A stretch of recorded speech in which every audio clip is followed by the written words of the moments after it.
Olá pessoal, tudo bem com vocês? Eu espero que sim. Sejam todos bem-vindos em mais este momento Pensar Vida e Fé. É com muita alegria que estamos aqui para podermos trabalhar mais uma temática tão importante e crucial para a nossa reflexão. Seguindo o conselho de um amigo aí, você que puder compartilhar este material, você que puder deixar o seu like aí, deixar o seu comentário, por favor, deixe aí o seu comentário, o seu like, né? Você que ainda não se inscreveu no canal, está tendo acesso a esse conteúdo, se inscreva aí no nosso canal, ative o sininho aí para que vocês sejam notificados assim que postarmos, né, um novo conteúdo, tá bom? Hoje nós vamos dar continuidade ao nosso projeto, né? E antes disso é fazer aqui uma recapitulação da aula anterior. E na aula anterior nós trabalhamos o tema o que é o reino de Deus. Buscamos nesta aula evidenciar como que Deus tem trabalhado, agido na história, com o objetivo de estabelecer definitivamente o seu reinado sobre sua criação e sobre a humanidade. Neste processo, Deus em seu ofício, né, em seu trabalho, buscando tornar real a história salvífica na vida da sua criação, Deus ele atua buscando vencer, né? E isto será uma realidade, isto já foi uma realidade em Cristo Jesus e será uma realidade definitiva, né? Em que Deus vencerá o mal e estabelecerá o seu governo, o seu reinado definitivamente sobre sua criação e a humanidade propriamente dita. O mal qual Deus, né, está atuando para vencer, para pôr um fim, este mal se revela, como nós evidenciamos aqui, né, foi uma das características da nossa aula, ele se evidencia na malignidade satânica e malignidade humana, né? O mal, por meio dessas instâncias, atua fazendo com que a vida não se desenvolva em sua potencialidade, fazendo com que a vida despreze, né, Deus como Criador, profane o nome de Deus na história, e Deus está atuando dentro da história, dentro da realidade do plano salvífico. Deus está atuando para poder definitivamente estabelecer o seu reinado sobre sua criação e, como eu disse aqui, evidentemente sobre a humanidade, né? E Deus fazendo isto definitivamente, porque este processo está dentro do curso histórico, né? As coisas estão acontecendo para que isso seja uma verdade, enquanto essas coisas estão acontecendo, e quando isso se finalizar, nós falamos aí, né, de um atuar histórico de Deus dentro desta dimensão existencial humana, né?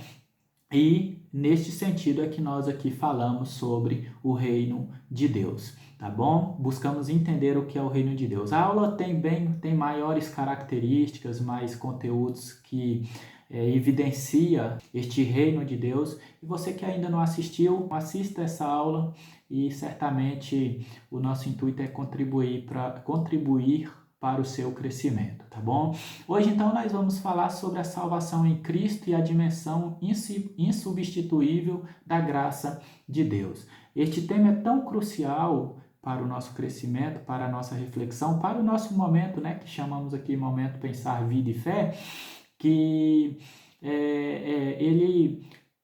falar de fé, falar de vida, né, seria impossível não evidenciar ou não trabalhar, né, esta temática. Então, tão importante quanto a primeira aula que nós falamos sobre o que é o Evangelho, e essa segunda que eu acabei trazendo aqui um resumo para vocês, o que é o reino de Deus, tão importante quanto estas, esta que a qual vamos hoje trabalhar é crucial também para podermos refletir, tá bom?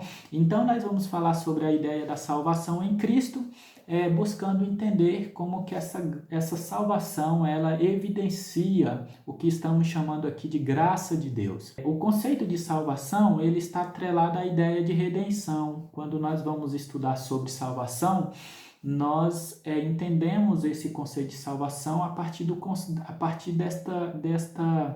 desta dinâmica, né? Da dinâmica da redenção propriamente dita. E redenção, ele se apresenta aí de diversas formas, ou seja, toda vez que falamos de redenção, né? Só uma observação, toda vez que falamos de redenção, nós vamos observar que este conceito alude, né, faz alusão à ideia de salvação. E nesse sentido, falar de salvação ou de redenção, nós encontramos diversos termos dentro da realidade da gramática grega, nós encontramos diversos termos. Por exemplo, nós encontramos o conceito lio, o conceito zoso, o conceito litron, o conceito riomai e o conceito soter, que é o termo que nós vamos ficar mais preso, né? O conceito soter, que aqui para nós é o conceito que nos aproxima mais à dinâmica do que chamamos de salvação, né? Soter, salvar, né? O salvador. Então, nós vamos entender isso aqui no desenvolver de nossa aula. Dentro da perspectiva de análises, esses termos então se apresentam aí, né, como sinônimos. Falar de lio, zoso, litron, riomai, soter é como se esses termos fossem sinônimos, porque eles estão sempre aludindo à realidade da própria salvação, né? A realidade da própria redenção. O termo redenção, então, assim, ele se apresenta de diversas formas ou de formas variadas, trazendo as ideias, por exemplo, como resgatar, salvar, libertar, soltar e etc., né? Outros termos aí que também ainda são derivados do conceito soter, traz, né, um significado a partir do termo soter. Esses termos se apresentam com realidades mais amplas, né, com sentidos mais amplos. E nesta questão aqui, isto já nos obriga a falar que todos esses termos eles precisam ser entendidos à luz da etimologia, da sua etimologia e, sobretudo, do seu contexto, né? Então, esses termos, os quais eu falei aqui, lio, zoso, litron, riomai, soter, eles têm significados bem mais aprofundados, além de salvar, libertar, resgatar, né, soltar, e por isso eles precisam ser entendidos à luz da etimologia, né, à luz da realidade etimológica e, sobretudo, do seu próprio contexto, o qual foi originado ali, ou expressado ali tal termo, né? Porque, de fato, o termo ele tem sentido e valor de ser dentro do seu real contexto, tá bom? E nesse sentido, nós vamos encontrar aí diversas variações de sentidos para cada termo e de significados. É por isso que eles precisam ser analisados à luz da etimologia e do próprio contexto, tá? Por conta dos seus variados sentidos e significados. Mas aqui, como eu falei para vocês, nós vamos nos reter ao conceito de salvação, que está retido, né, a ideia aqui de uma forma mais clara dentro do conceito de soter, né? E nós iremos falar de salvação aqui buscando ou considerando esse termo que tem como significado libertador ou salvador, tá bom? E este termo é o termo crucial para o nosso estudo, para o nosso objetivo aqui. Este termo é importante para a nossa análise, tá bom? E já falando desse conceito de salvação, ou do termo soter, nós precisamos entender que dentro da literatura judaica, tal termo apresenta, por exemplo, Yahvé, o Senhor, né, como exclusivo salvador e libertador de seu povo. Dentro da perspectiva judaica, Deus, ou Yahvé, né, o Senhor, ele é o exclusivo salvador e libertador de seu povo. O povo não tem uma outra segurança além de Yahvé, né? Dentro da perspectiva helenística, que está mais uma questão mais histórica, né? Para a gente poder entender como que o termo foi entendido, né? No passado. Dentro da perspectiva helenística, se tem esse termo soter, ele é atribuído aos muitos deuses, né, aos muitos deuses gregos e a homens, inclusive a homens. Por exemplo, o imperador era considerado um salvador, né? Em algumas literaturas, o imperador ele é apresentado como aquele que salvava o povo, né? Aquele que estava ali a serviço do povo e que salvava o povo, né? Dentro do sentido cristológico ou dentro da perspectiva cristã, esse termo ele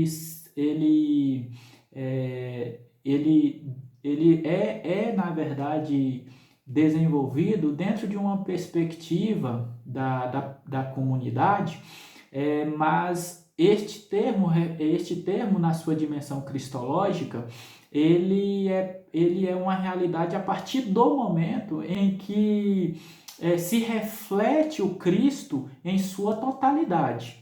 Né? Não é um aspecto de Cristo específico que o torna, que faz com que ele seja identificado como Salvador, mas é a vida de Cristo como um todo, né, que faz aí ele ser visto como Salvador. O que eu estou querendo dizer com isso?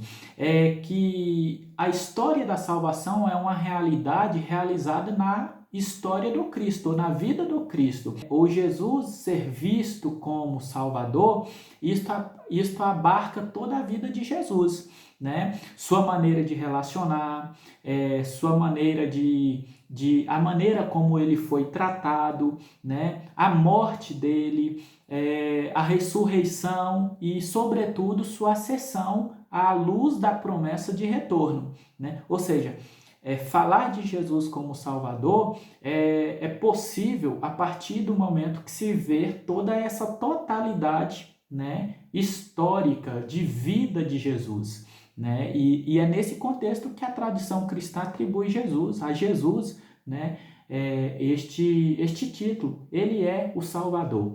Né? E aqui é muito importante a gente poder entender, porque o plano salvífico, né, ele é exatamente uma ação, né, promovendo libertação e salvação, a criação e a humanidade. Falar da salvação aqui é a gente pensar esta ação, né? E, obviamente, isto é uma iniciativa de Deus, esta é uma iniciativa de Deus, e Jesus é uma figura principal para que esta dinâmica, né, esta história de salvação seja uma realidade para toda a humanidade. Neste processo, nós podemos antecipar aqui que a salvação será definitivamente concretizada, né? Quando acontecer o que foi descrito lá em 1 Coríntios, capítulo 15, versículo 28. Eu quero ler com vocês aqui, que diz assim, né? Todavia, quando tudo lhe for sujeito, então o próprio Filho se submeterá àquele que todas as coisas lhe colocou aos pés, a fim de que Deus seja absolutamente tudo em todos. Ou seja, nesse aspecto aqui, o que Paulo tem falado é que a salvação será uma realidade plena, né? Talvez isso aqui nos atrele à aula anterior, né, sobre o que é o reino de Deus. Por isso eu insisto aqui, se você não assistiu esta aula sobre o que é o reino de Deus, assista aí que você vai ver, né, sobre o que nós propomos lá. E o que o apóstolo Paulo está dizendo aqui é que quando este acontecimento, isso aqui é um acontecimento histórico, há um dia em que o próprio Deus, né, ele será absolutamente tudo em todos. Né? O texto aqui é um texto mais amplo, exigiria de nós aqui tempo para poder discutir, mas não é o nosso foco, porque a ideia aqui é pensar exatamente a dinâmica da salvação, né? Então, isto não quer dizer, né, que então a salvação só será quando este advento aqui acontecer. Não, a salvação, isso não quer dizer, na verdade, que a salvação, que nós não podemos falar de características da salvação em processo. Pois é o que nós vamos aqui também apontar, né, neste momento. E aí nós vamos daqui a pouco falar sobre as características da salvação em processo, né? Mas é muito importante a gente entender isso a primeiro momento. Ainda evidenciando aqui, né, que Yahvé, o Senhor, sempre foi visto, né, como Salvador pelo próprio povo. Vocês, por exemplo, dentro da literatura judaica, nós vamos encontrar o termo Yeshua ou Iesa, sempre esses termos são hebraicos e que são traduzidos para o grego, né, como soter, e estes termos são atribuídos a Deus como sendo de fato aquele que salva e liberta o seu povo. Por exemplo, nós podemos ver lá em Deuteronômio 32, versículo 15, em que o termo diz assim: entretanto, Israel, meu amado, fortalecendo-te, desferistes coices, ficaste robusto e compulento, tornaste-te gordo, muito pesado e farto de comida, desprezaste a Deus que te fez e rejeitas-te a rocha, que é o teu Salvador. Ou seja, Deus é visto para o povo de Israel como o Salvador. Lá em Salmo 24:5 diz assim: este receberá do Senhor a bênção. E Deus, o seu Salvador, e Deus, o seu Salvador, lhe fará justiça. Em Miqueias, nós também encontramos uma referência a Deus como sendo o Salvador, né? Portanto, quanto a mim, depositarei toda a minha confiança em Yahvé, o Senhor. Manterei minha esperança em Elohim, Deus, o meu Salvador, né? Olha para vocês verem, ainda em Abacu, que a gente encontra, né? Eu, todavia, me alegrarei no Senhor e exultarei o Deus do quê? Da minha salvação. E por fim nós encontramos ainda em Isaías, e tem muitos outros textos, né, que evidenciam o Senhor, o Criador eterno, como Salvador de seu povo, né, o libertador de seu povo. Em Isaías 12:2 diz: Eilo, Deus é a minha salvação, sinto-me inteiramente confiante, de nada tenho receio. Portanto, Yahvé, sim, o Senhor é a minha força e o meu cântico. E por fim, ele é a minha salvação, né? Então, percebe que Deus, ele é visto como Deus é a esperança de salvação do povo. A dinâmica, a conversa, o culto, né, da comunidade, o conversar dentro das casas, né, se dava a partir dessa esperança e dessa expectativa. E Yahvé é meu Salvador, ele é o nosso Salvador, né? E isso é muito importante para a gente entender aqui esta dinâmica de Deus como Salvador de seu povo, porque isso implica dizer ou reafirmar, né, que a iniciativa para a salvação integral do indivíduo, e aqui nós vamos falar de salvação integral porque nós vamos falar de salvação em processo, tá? Só que a salvação em processo é uma salvação que visa a totalidade do indivíduo. Deus visa salvar o seu povo, a sua criação, na sua totalidade, ainda que falamos em salvação em processo, tá bom?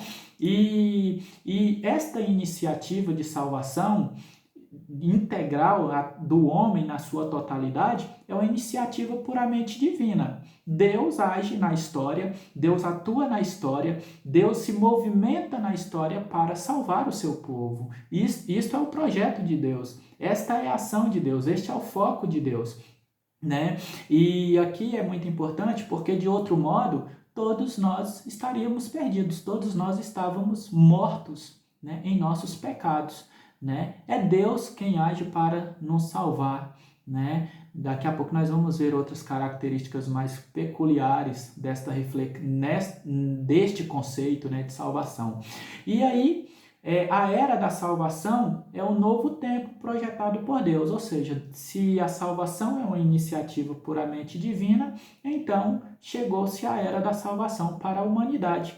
E esta era, ela é uma realidade concretizada, né? A era da salvação, projetado por Deus para resgate do homem, é uma realidade concretizada. Por exemplo, quando Paulo fala lá em Gálatas, capítulo 4, o versículos 4 e 5, ele diz assim: todavia, quando chegou a plenitude dos tempos, Deus enviou o seu Filho, nascido de mulher, nascido também debaixo da autoridade da lei, para resgatar os que estavam subjugados pela lei, a fim de que recebêssemos a adoção de filhos. Ou seja, Deus, no seu plano de salvar a humanidade, ele atua na história, ele age na história, ele prepara a história, né? E faz com que esta história de salvação alcance a humanidade. E com a chegada de Cristo, isto se torna, né, uma realidade. A história da salvação se torna uma realidade para todos os homens, como possibilidade. Daqui a pouco nós vamos falar um pouquinho mais sobre esta dinâmica da história de salvação alcançando o homem, porque isso também tem uma característica muito importante e peculiar, que não pode ser desconsiderada no nosso processo de entendimento do que é a salvação, né? Então aqui nós vamos já percebendo uma dimensão ampla da salvação, do conceito de salvação.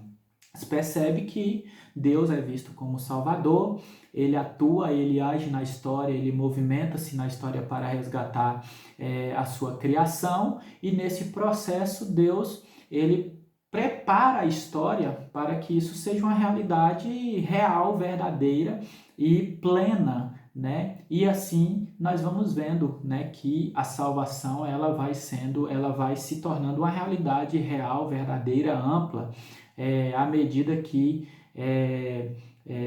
ela se concretiza como ela precisa de fato se concretizar. No Antigo Testamento, o termo salvar, e aqui é muito importante também a gente fazer essa observação, que nem sempre o termo salvação terá a conotação de salvação da integralidade humana, né? Às vezes a ideia de salvação está relacionada a um agir de Deus dentro de uma situação específica, né? Dentro de um evento específico, dentro de um momento específico, né? Por exemplo, quando o povo está sofrendo injustiça, Deus age para salvar o seu povo da injustiça, né? Isto aqui já dá para nós entendermos aqui a ideia de uma salvação em processo, tá bom? Porque por mais que nós falamos de salvação em aspectos peculiares, né, e não na integralidade, mas nós estamos falando de salvação, porque uma coisa tem como finalidade outra, né? Deus salvar o seu povo da injustiça, isso quer dizer que Deus está dizendo ao povo que ele quer salvar eles na sua integralidade, né? A ideia é essa, né? A ação de Deus na história é essa. Então a gente vê Deus agindo para livrar, salvar o seu povo, libertar o seu povo da injustiça, de dominações e tantas outras coisas. E nesse contexto aqui é que nós vemos também, eu acho que nós vamos falar daqui a pouco, né, que nós vemos homens sendo levantados por Deus para poder ser instrumentos, né, de salvação aí do seu povo, nos muitos momentos de injustiça, de dominação. Nós podemos falar aqui dos juízes de Israel, podemos falar aqui do próprio Moisés, né, que agiu como libertador do povo na terra do Egito. Podemos falar aqui do rei Ciro, que foi um instrumento de Deus para poder também agir na história do povo judeu. Enfim, né? Já a salvação que Jesus oferece implica o resgate do indivíduo como um todo, né? Sim, ela se apresenta também com essas características que falamos aqui anteriormente, mas o foco é a totalidade, é a integralidade humana, né? A salvação em Cristo abarca o corpo, alma e espírito. Aqui podemos aprofundar a ideia da salvação integral humana. A gente pode reter aqui o aspecto social, né? Que talvez que nos remete aqui à salvação em processo, né? Nós, por exemplo, vivemos em uma sociedade, a sociedade que é caracterizada aí por alguns sociólogos de sociedade do consumo, né? Uma sociedade marcada pelas muitas enfermidades morais, né? Muitos analistas sociais descrevem a sociedade atual como com estas características, uma sociedade enferma moralmente, eticamente, né? Uma sociedade onde falta humanidade de fato, né?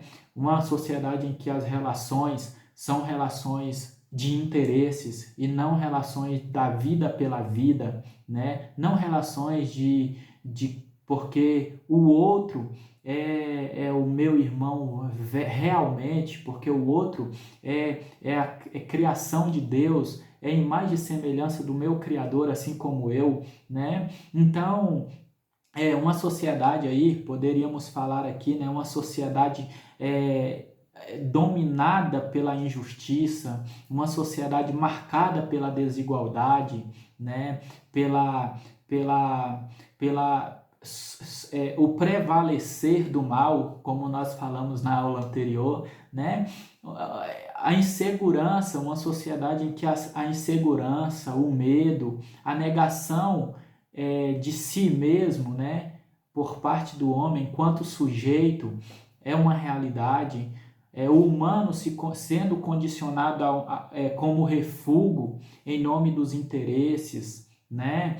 Esta ideia do ser humano ser como refúgio é uma perspectiva de Zygmunt Bauman, né? Uma análise social que ele faz, em que a época atual é a época que mais se reproduz refúgios, né? Refúgios humanos, é o que é mais triste, né? O ser humano ser tratado de tal forma que ele chega num momento de ser visto como lixo, né? Relações rompidas pela indecência e outras firmadas pelo interesse, como nós já falamos aqui. Enfim, tantas outras características, são características e aspectos que comprometem a vida na sociedade atual e Deus, né, deseja salvar pessoas neste contexto, né? Jesus salva pessoas desse contexto, porque Jesus veio para libertar, porque Jesus veio para salvar. Como disse Paulo, né?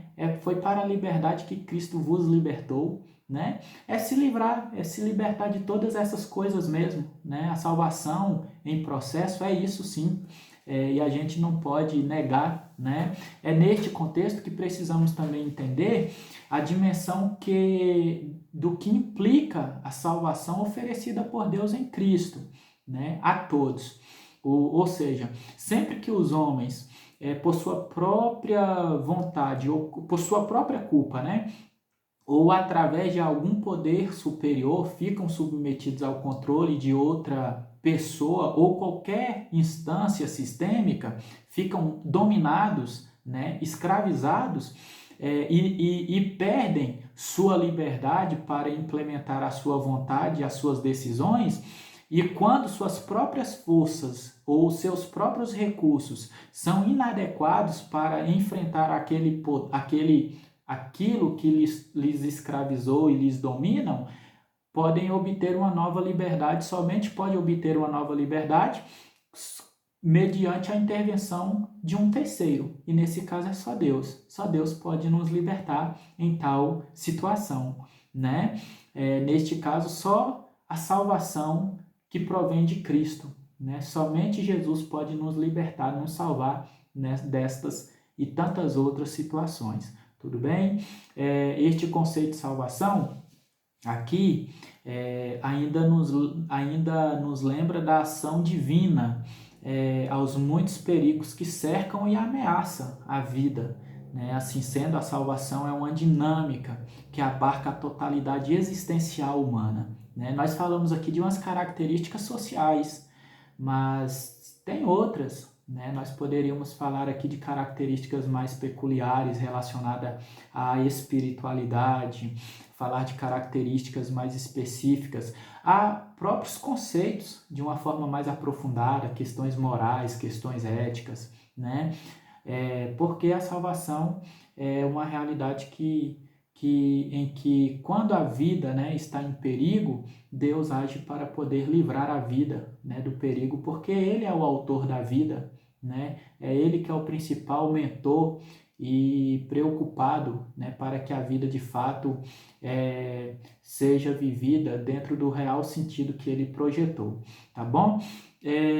Assim sendo, a salvação é uma dinâmica que, como eu disse, abarca a totalidade humana, tá bom? É um projeto que abarca a totalidade humana. Falar de salvação é conceber a possibilidade de desfrutar da completude graciosa de Deus em todas as dimensões, ou seja, é o homem por inteiro, é o homem na sua totalidade. Falar de salvação é pensar o homem como um todo, né? Não é somente um aspecto como nós somos acostumados, né? É inculcada na nossa mente de que é só para o aspecto espiritual. Não, é a totalidade. Deus é um Deus que se preocupa com o homem como um todo. Deus é um Deus que ama o homem na sua totalidade, na sua integralidade. O amor de Deus é para abarcar a totalidade humana. É nesse sentido que implica o texto de Jesus: eu vim para que vocês tenham vida e tenham a vida plena, né? Não é uma vida com caráter específico, é uma vida cuja grandeza dela é percebida na plenitude, né? E isso é muito importante a gente entender. E neste sentido, de Deus, né, agir para alcançar graciosamente o homem na sua totalidade, ou em todas as dimensões, a intervenção divina em todas as esferas da existência do indivíduo deve ser uma realidade. É física, né? Ou seja, Deus promove saúde, Deus promove o sustento, né? Deus é Deus, porque é uma questão física. Deus se preocupa com o ser humano em sua totalidade, né? Nós poderíamos falar aqui de Deus alcançar o ser humano nas questões emocionais, né? A história individual marcada pelos seus traumas, né?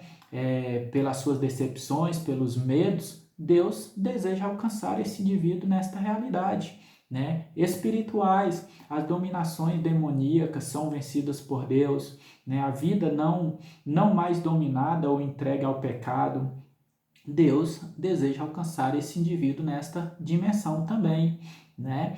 E nós vemos Jesus, a ação de Jesus, o agir de Jesus é um agir que visa alcançar o homem na sua totalidade. Todas essas características que nós falamos aqui, né, nós vemos Jesus fazendo e realizando, porque para Jesus o ser humano é humano quando a sua integralidade, a sua totalidade é levada em consideração. E por Jesus né? Pode ser que não seja por nós, por mim, por você, não seja pelas nossas instâncias, mas por Jesus por Deus Essa que é a grande questão. O que falar, né, da dinâmica, da instância psíquica humana, cognitiva humana, né, em que Deus convida o ser humano a valorizar-se enquanto ser criado à sua imagem e semelhança, né? Isso tudo é o quê? Isso tudo é um Deus que age, que trabalha a fim de alcançar, né? E aí nós poderíamos falar sobre o aspecto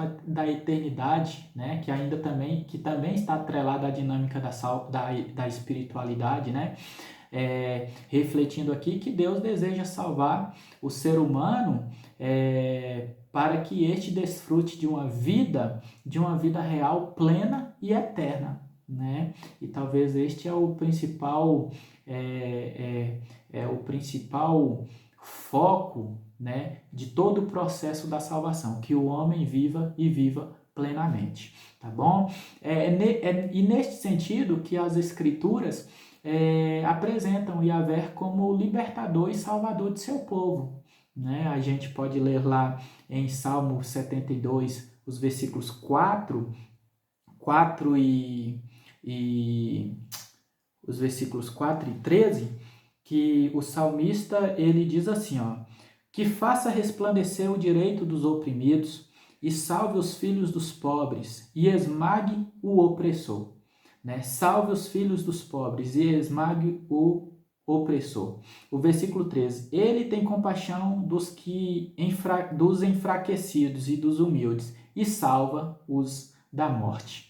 Né? Ou seja, Deus é o Deus que trabalha para salvar o ser humano na sua integralidade, né? Na sua totalidade. E isto aqui é evidenciado. Em Cristo Jesus, isto toma cada vez mais força, cada vez mais impulso, né? Como uma realidade, como uma verdade divina, tá bom? Também neste mesmo sentido é que podemos aí, né, como eu já falei anteriormente, mostrar aí ou perceber dentro da literatura, sobretudo judaica, homens sendo apresentados como também instrumentos de Deus e ao mesmo tempo sendo visto aí dentro do seu termo específico, né, como Salvador. Eu até já dei os exemplos aqui de Moisés, dos juízes, de Ciro, né, e tantos outros, tá bom? Então a salvação é um conceito crucial e inerente e estrutural. Se percebe que a salvação é isso, é uma realidade crucial, inerente e estrutural da mensagem do Evangelho. Eu acho que é nesse sentido que Simeão fala, né? Portanto, os meus olhos já contemplaram a tua salvação, quando ele vê o menino Jesus, né, lá nos braços de Maria, né, o qual preparaste à vista de todos os povos. Os meus olhos contemplaram a tua salvação. Esta é a mensagem. Este conceito de salvação é uma realidade crucial, como eu disse aqui, né, crucial, inerente e estrutural da mensagem do Evangelho. O reino de Deus é uma oportunidade oferecida à humanidade a fim de esta humanidade desfrutar da salvação que Deus promove a todos em Cristo Jesus. Né? Pois, como já vimos na aula sobre o que é o Evangelho e até o que é o reino de Deus, nós, sobretudo no que nós falamos sobre o que é o Evangelho, né? Você que perdeu essa aula, assista essa aula para você entender o que vamos falar aqui. Deus, ele promove salvação ao homem por meio de Cristo, porque nós nos entregamos. A salvação é uma realidade que implica o fato de nós termos nos entregado conscientemente, de forma livre, ao domínio do pecado, né? Permitindo que nossa própria consciência fosse dominada pelas trevas e fazendo com que estivéssemos também a serviço do reino de trevas, e intensificando este reino, né? Por assim dizer, o que nos restou como consequência foi o quê? Foi a escravidão e a morte, né? Todos aqueles que vivem na prática do pecado é escravo do pecado e o salário do pecado é a morte, né? E nesta dinâmica, o que Deus fez? Ele age para nos salvar, tá bom? A salvação é uma realidade que reflete a dimensão da atuação de Deus em favor dos homens, que tornam-se conscientes de sua situação moralmente e espiritualmente decaída e querem voltar a viver sobre o senhorio de Deus, de fato, né? Isso aqui é muito importante, porque nós falarmos de salvação, nós falarmos que fomos alcançados pela salvação de Cristo, é nós entendermos isto, que nós nos conscientizamos dos nossos pecados, né? Que nós nos conscientizamos da hostilidade que vivíamos contra Deus, né? Que da nossa condição moralmente decaída, espiritualmente decaída, que nos fazia estar em constante hostilidade contra Deus, nós nos conscientizamos disso e nos arrependemos de fato e mudamos de vida de fato, né? Neste contexto que implica falar aqui de salvação. Falar de salvação sem essa consciência é quase que impossível, porque o ser humano, todos nós, eu, você e todos os humanos na face da Terra, em cada momento da história, precisam se conscientizar da sua condição decaída, né? Falar neste sentido aqui de que nós reconhecemos e que precisamos agora voltar a entregar verdadeiramente a nossa vida ao senhorio de Cristo, talvez refletir, né? Pensar a salvação dentro da reflexão que o apóstolo Paulo ele faz lá em Romanos, capítulo 2, versículos 1 ao 16. Por exemplo, você lê o texto aí, lá o texto citado reflete a condição moral e espiritual decaída de todos os indivíduos, refletindo, né, ou evidenciando, por consequência, a revolta e a hostilidade contra a revelação ou a lei de Deus. Né? Porque esta é a situação do homem dominado pelo pecado, pelo mal, né? Esta é a condição do homem. E aí, o homem, neste sentido, né? O homem, ao se conscientizar disso, ele precisa, portanto, se arrepender, né? Se arrepender verdadeiramente, né? E considerando o tempo, por exemplo, da era cristã, a negação quanto ao evangelho, por exemplo, se nós fôssemos falar aqui sobre o texto que Paulo fala em Romanos 1, capítulo 2, versículos 1 ao 16, para a nossa realidade seria hoje a persistência na negação do evangelho real que Cristo apresentou, né? Da resistência ao arrependimento, né? Hoje a nossa sociedade precisaria ser analisada dentro desse texto de Romanos, dentro dessa característica, né? A humanidade que tem constantemente negado a eficácia do Evangelho, negado a realidade do Evangelho, né? E resistindo, né? O arrependimento, né? Então, é muito importante a gente refletir sobre isso. Em vista disso, empregamos aqui a fé como o elemento decisivo para a vida da pessoa, né? Somente por meio da fé nós podemos tomar consciência da nossa realidade, né? E a fé vai exatamente nos tornar consciente de nosso pecado e de nossa culpabilidade, né? Só a fé vai nos tornar conscientes disso, né? E uma vez que tivermos fé para nos conscientizar disso, o Espírito vai nos convencendo para nos tornar, né, homens que reconheçam também automaticamente a necessidade do arrependimento, né, e nos arrependermos de fato, urgente, né, como disse alguns teólogos, né, neste contexto em que a fé atua ou é uma realidade, nos tornando consciente do nosso pecado e de nossa culpabilidade, é neste momento que o processo, que a história da salvação é colocada frente ao homem como possibilidade. Somente mediante a fé que nos tornam conscientes do pecado e da nossa culpabilidade dentro da história, né, que a fé se torna possibilidade para todos nós. Porque, de fato, se eu não sou consciente da minha condição de pecador, eu vou me arrepender de quê? Né? Eu vou ser salvo de quê? Né? Isso uma nuance bem interessante para a gente poder refletir, né, a dimensão da fé dentro do aspecto da salvação. Aqui fazemos alusão ao plano histórico, em que Deus, em sua soberania, elegeu, por exemplo, o povo de Israel, a fim de revelar sua salvação à humanidade. Lembra lá no início que eu falei que a salvação é uma iniciativa de Deus? É neste contexto aqui a gente volta, né? Que quando nós pensamos uma fé que nos torna conscientes do nosso pecado e nossa culpabilidade, e nesta condição a história de salvação é colocada frente a nós como possibilidade, a gente está fazendo aqui toda uma alusão histórica. Né? Deus que providenciou todo o processo histórico, Deus que trabalhou, agiu e atuou em todo o processo histórico para nos salvar, né? Neste processo Deus teve os seus meios exclusivos para isto, e Israel foi o povo escolhido, né, eleito para que por meio deles viesse a salvação ao mundo, né? Então é neste sentido, queridos, Salvação implica este sentido.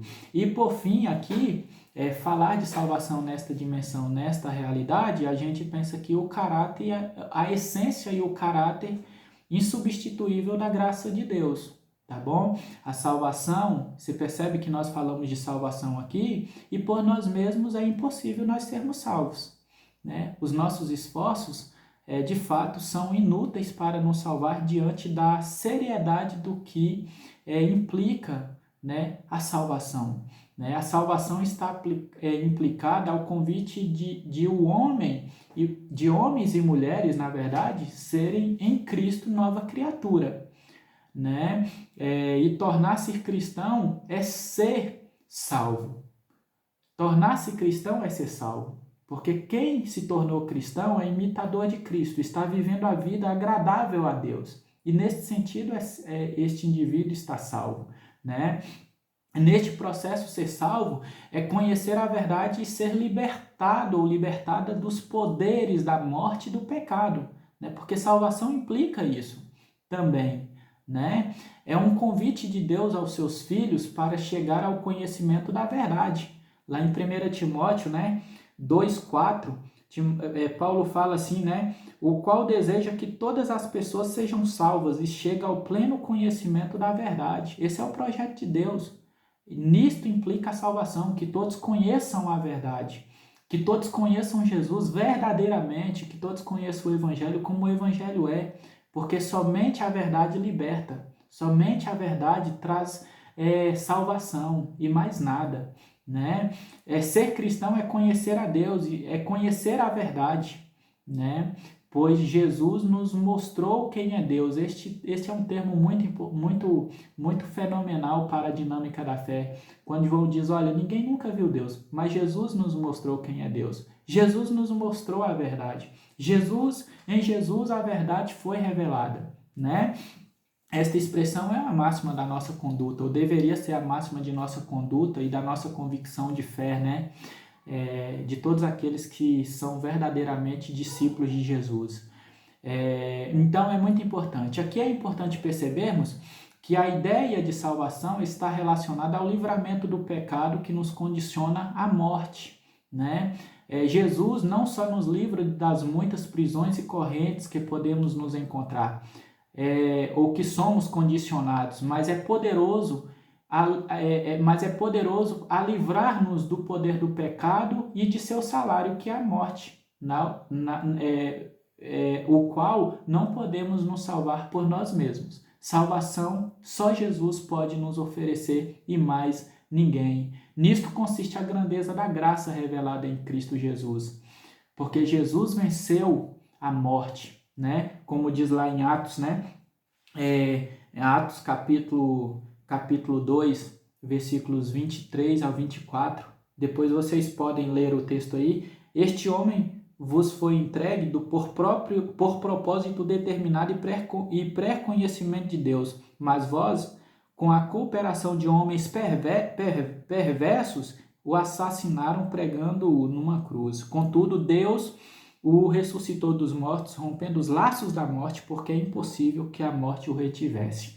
Né? Ou seja, Jesus nos salva e somente Ele pode nos salvar, porque somente Ele venceu a morte, né? Que é o salário do pecado de todos os homens pecadores. Né? Jesus já pagou esse preço por nós e somente por Ele nós podemos ser salvos. Nisto implica todo o argumento de que somente Jesus é capaz de promover o que nós chamamos de salvação perante Deus. Jesus aqui é a oferta de libação oferecida perante Deus para resgatar. Aqui entra o termo litron, né? O termo grego litron, ainda lá relacionado à ideia de redenção. Somente Jesus, né? Ele é oferecido como oferta de resgate para trazer o homem, né? Livrar o homem, salvar o homem do que lhe espera, né? Porque toda a humanidade estava condenada e sujeita à ira divina, né? E aí Jesus é esta providência, Jesus nos salva, né? Jesus somente Ele liberta o homem do pecado. Nós podemos ver lá em Apocalipse 1:5, né, que diz que ele, Jesus, nos ama e mediante seu sangue nos libertou de todos os nossos pecados. Foi Jesus e mais ninguém, né? Nisto se revela a graça de Deus. Aquele que nos ama e pelo seu sangue nos libertou dos nossos pecados, este chama-se Jesus. Só Jesus e exclusivamente ele pode nos salvar, né? Somente por ele podemos ser salvos e mais ninguém. Neste contexto, ampliamos aqui nosso pensamento sobre a graça divina, né? Deus age para resgatar a humanidade, homens e mulheres, do domínio do pecado, quando estes poderiam ser deixados em tal condição, por conta de sua decadência moral e espiritual, que conscientemente se entregaram. Nós poderíamos ser abandonados, deixados lá, mortos, né, em nossos pecados, mas Deus, em sua infinita graça, quis nos salvar, né? Assim, a graça não é um resultado de sacrifício humanos para Deus, de barganhas, né, como nós falamos, e muito menos de troca, em que precisamos dar para poder receber. Não, a graça reflete que Deus nos deu, pelo seu infinito amor, a vida em Cristo, a salvação em Cristo. E o que nos compete é viver e desfrutar desta vida respondendo positivamente. Não é tentando barganhar com Deus, porque Deus, ele é nele que nós somos salvos, né? Ele já fez o que precisava ser feito para que nós fôssemos salvos, né? Assim podemos perceber que a salvação não é comprada, não é dada por homem algum, por meio qualquer, por sistema qualquer. Não há nada que façamos para nos tornar dignos da salvação, né? É somente a graça de Deus. Somente Deus, pela sua infinita graça e misericórdia, é que pode nos salvar. A salvação se fundamenta na misericórdia de Deus, porque Deus é misericordioso, Ele nos salva. É nisto que consiste aqui nós entendermos o desenvolvimento do pensamento de Paulo, né, quanto à real condição humana e a dimensão da graça divina, lá em Efésios capítulo 2, versículos do 5 a 8, especificamente, né? A totalidade dos esforços humanos, Paulo evidencia isso no texto, não invalidam a graça de Deus. Pois ao homem isto é impossível. Invalidar a graça de Deus é impossível, seja por qualquer meio. Nada, absolutamente nada, ninguém, absolutamente ninguém nos garante salvação além de Cristo.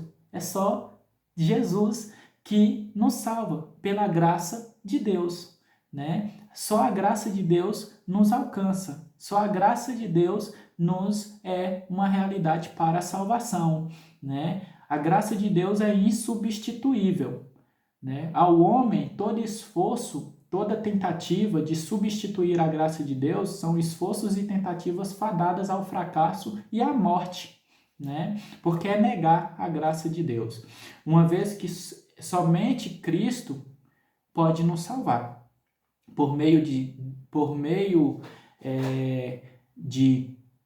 Cristo, o Deus se fez carne, habitou entre nós e destruiu em si, né, o império das trevas, do pecado e da morte. E nisto consiste a dimensão da graça de Deus, né? Dimensão da insubstituível graça de Deus. Precisamos cuidar quanto à nossa vida de fé e abrir mão das ações fúteis, né? Mesmo que estas nos apresentam como gloriosas, né? Mas abrir mãos, porque são ações fúteis que acreditamos refletir nosso mérito, e isto tudo é insignificante, né? Porque nada, absolutamente nada que façamos nos dá dignidade de sermos salvos. Somente a graça de Deus nos torna dignos, somente ela, né? Como diz lá em Atos capítulo 4, versículo 12, né? E, portanto, não há salvação em nenhum outro, pois em todo o universo não há nenhum outro nome dado aos seres humanos pelo qual devemos ser salvos. É só pela graça, meu irmão. E desfrute da salvação como um dom gratuito de Deus, porque é pela graça. Paulo até diz lá em Efésios, né? Não é um dom, não é pelas suas obras, não é pelas suas boas obras, mas é pelo dom de Deus. Não é boas obras que te salvam, porque se fosse assim todo mundo se gloriaria, mas é somente pela graça, tá bom? Pois é pela graça e pelo poder de Deus revelado no sacrifício de Cristo que os homens são salvos. E glória a Deus por isso. E a exigência divina que essa graça revela, né, convida todos à obediência e à consciência. Se persistirmos na negação desta graça, é a consciência de um julgamento moral e divino, né? Se insistirmos na possibilidade de buscarmos substituir a graça de Deus pelos nossos méritos, pelos nossos feitos, tá bom? Então esta é a nossa aula. Que Deus abençoe você, derrame a graça dele. A minha oração é para que você progrida, cresça, continue aperfeiçoando a sua fé, tá bom? E outra coisa, não deixe somente aqui nas minhas palavras, né? Não deixe somente nas minhas palavras aqui, não fique somente nas minhas palavras, mas confira, progrida aí no crescimento, estude, tá bom? Que Deus, e que assim Deus continue lhe agraciando, tá? Isso aí, que finalizamos a nossa aula de hoje, lembrando o seguinte, que a salvação em Cristo revela para nós a dimensão insubstituível da graça de Deus, tá bom? Um beijão no seu coração e até a próxima, se o nosso Deus nos permitir.